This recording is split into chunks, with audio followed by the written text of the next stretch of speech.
வணக்கம். இன்னைக்கு நாம நேரடியா தியேட்டர்ல ரிலீஸ் ஆகிருக்கிற சிவகுமாரின் சபதம் படத்தோட விமர்சனத்தை பத்தி இந்த வீடியோல பார்க்கலாம். சிவகுமாரின் சபதம் இந்த படத்துக்கு கதை, திரைக்கதை, வசனம், அப்புறம் கோ ப்ரொடக்ஷன், பாடல் எல்லாமே ஹிப்ஹாப் தமிழா ஆதி தான் பண்ணியிருக்காரு. இது இவருக்கு 2வது படம் டைரக்டரா. ஃபர்ஸ்ட் படம் இசையம் இருக்கு. இந்த படத்துல இவர் தான் ஹீரோவாகவும் நடிச்சிருக்காரு. படம் இந்த நெசவு தொழில் இதை மையமா வச்சுதான் படம் எடுத்திருக்காங்க.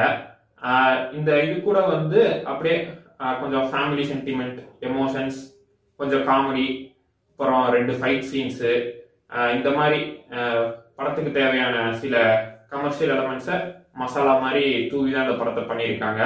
நான் நினைக்கிறேன் இந்த படத்தோட பிரச்சனையே அதுதான் அப்படின்னு எனக்கு தோணுது. நான் ஏன் இப்படி சொல்றேன்னா, ஹிப்ஹாப் தமிழா இதுக்கு முன்னாடி டைரக்ட் பண்ண மீசை முறுக்கு படமா இருக்கட்டும், அந்த படத்துல படத்தை எல்லாமே நம்புற மாதிரியாவே இருக்கும். அதாவது எதுவுமே ஒரு ஆர்டிபிஷியலா நம்மளுக்கு தெரியாது, ஒரு ரியாலிட்டிக்கு ஈக்குவலா அந்த படத்தை பண்ணியிருப்பாரு. அதுதான் அந்த படத்தோட பிளஸ்.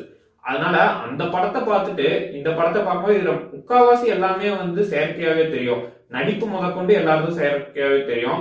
இப்போ ஹிப்ஹாப் தமிழாலாம் அதுலலாம் நல்லா நடிச்சிருந்திருப்பாரு. ஒரு ஸ்டூடெண்டா, ஒரு யங்ஸ்டர்ஸ்க்கு ஒரு நல்ல மெசேஜ் சொல்ற மாதிரி அந்த படத்துல நடிச்சிருப்பாரு. ஆனா இதுல ஃபுல்லா செயற்கையாவே அவரும் நடிச்சிருக்கிறது நல்லாவே தெரியுது. இந்த படத்துல சொல்றதுக்கு அவருக்கு பெருசா நடிப்பு அப்படின்றது பெருசா அவருக்கு சொல்ல முடியாது. ரொம்ப பிலோ ஆவரேஜா தான் இருந்தது. அப்புறம் இந்த படமே இப்போ கமர்ஷியல் எலமெண்ட்ஸ்க்காக நிறைய இதெல்லாம் உள்ள புத்திருக்காங்க. அந்த ஃபேமிலி சென்டிமெண்ட், டிராமா, அதெல்லாம் தப்பு இல்லதான். ஆனா அதையுமே ஒரு ரசிக்கிற மாதிரி, ஒரு என்கேஜிங்கா, போர் அடிக்காத மாதிரி கொடுத்துருந்துருக்கணும். அந்த விஷயத்திலயும் இந்த படத்தோட டீம் கோட்டை விட்டுட்டாங்க. அந்த படத்துல கேரக்டரை வடிவமைக்கிறது தாண்டி சில கேரக்டர்ஸ் எல்லாம் அவங்க ப்ராப்பராவே இன்ட்ரோடியூஸே பண்ணல. அதனால இந்த கேரக்டர் என்ன, எதுக்கு வருது, யார் இது தொடர்பு அப்படின்னு சில கேரக்டர்ஸ் நம்மளுக்கு குழப்பம் ஏற்படுத்திட்டே இருக்கு.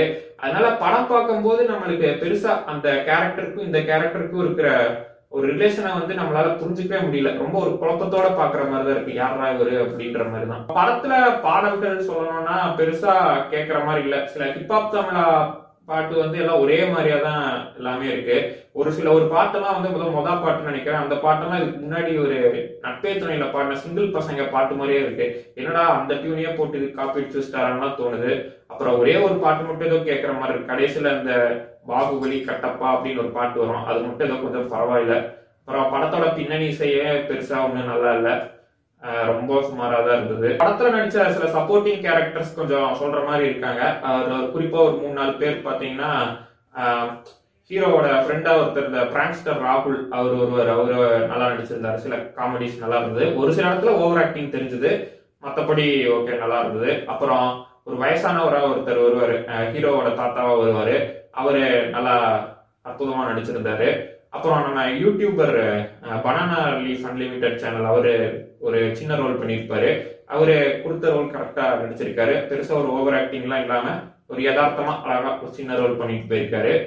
அப்புறம் ஹீரோயின்லாம் இருக்காங்க. ஹீரோயின்லாம் எதுக்குன்னே தேவையில்ல, சும்மா ஒரு 2-3 பாட்டுக்கு டான்ஸ் ஆடிட்டு போறாங்க, அவ்வளவுதான். அப்புறம் அதெல்லாம் வேஸ்ட் தான், பெருசா ஒன்னும் சொல்ற மாதிரி இல்ல ஹீரோயின் போர்ஷன்ஸ் எல்லாம். ஹிப்ஹாப் தமிழ் ஆதி மனசுல யாரோ ஆள் மனசுல போய் நங்கூரம் அடிச்ச மாதிரி, நீங்க 2K கிட்ஸ்க்கான டைரக்டரு, நீங்க 2K கிட்ஸ் எல்லாம் கவர் பண்றீங்க அப்படின்னு சொல்லி வச்சுட்டாரு போல.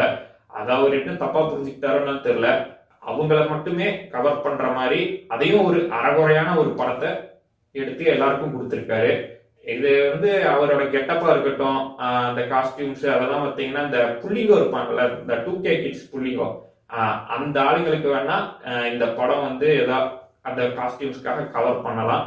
மற்ற நம்மள மாதிரி நார்மல் ஆடியன்ஸ்க்கு படத்துக்கு போனோம்னா நம்ம பாக்கெட்ல இருக்கிற பணத்தை படம் பார்த்துரும்.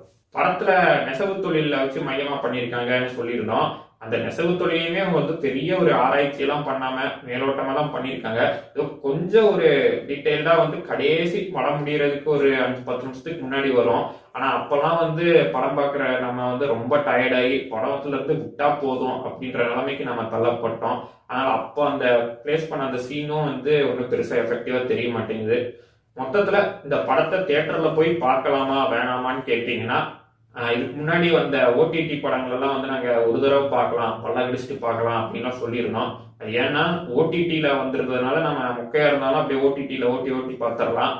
அப்படியே நமக்கு இந்த நெட்ஃபிளிக்ஸ் அமேசான்ல இல்லைனாலும் நம்ம ஃப்ரெண்ட்ஸ் யார்கிட்டயாவது கடன் வாங்கி கூட நம்ம பார்த்துக்கலாம். அதனால அதை ஒரு தடவை பல கடிச்சு பார்க்கலாம் அப்படின்ற அளவுக்கு சொல்லியிருந்தோம். ஆனா இந்த படம் தியேட்டர்ல தான் டைரக்டா ரிலீஸ் ஆயிருக்கிறதுனால நம்ம ஒரு 150 ரூபாய் பக்கம் கொடுத்து பார்க்க வேண்டியதா இருக்கு. அந்த கொடுத்த 150 ரூபாய்க்கு இந்த படம் வந்து அவ்வளோ ஒர்த்து கிடையாது. அதனால இந்த படத்தை நீங்க 150 ரூபாய் கொடுத்து பார்த்தே ஆகணுன்ற கட்டாயம் எல்லாம் ஒன்றும் கிடையாது. அதையும் மீறி நீங்க ரிஸ்க் எடுத்து பார்க்கறதுனாலும் பாருங்க. இந்த படம் வந்து சில 2K கிட்ஸ் இருப்பாங்க. அவங்க சொல்லி தெரிவாங்க, இந்த ஹிப்ஹாப் தமிழா 2K கிட்ஸோட தளபதிரா, எங்க தலைவர்ரா, அடுத்த சூப்பர் ஸ்டார்ரா அப்படின்னு ஒரு குரூப் சொல்லி தெரிவாங்க. அந்த குரூப்புக்கு வேணா இந்த படம் செட் ஆகலாம். அதனால அந்த குரூப் வேணா தாராளமா இந்த படத்தை போய் ஒரு தடவை தியேட்டர்ல பார்க்கலாம்.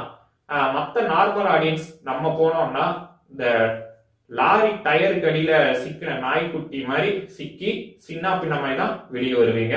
அது மட்டும் உறுதி. இந்த படத்துக்கு மார்க் அப்படின்னு கேட்டீங்கன்னா ஒரு 10க்கு ஒரு 5.75 மார்க் தரலாம்.